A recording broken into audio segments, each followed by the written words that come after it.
magandang araw mga kagabay. Ngayon po yung August 24, 2023, araw po ng Webes.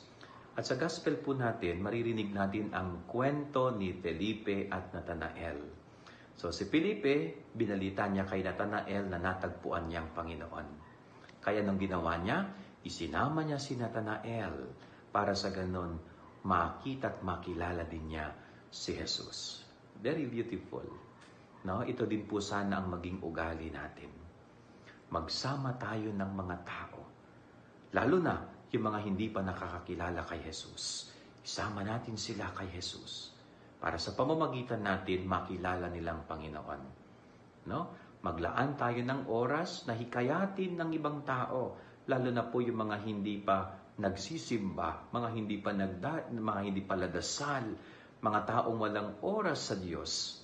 Sana maging effort po natin yan, na dalhin at ilapit natin sila sa Diyos. Yan ang ating gabay aral ngayon maghapon. God bless po sa inyo lahat. Pagpalain kayo ng Panginoon.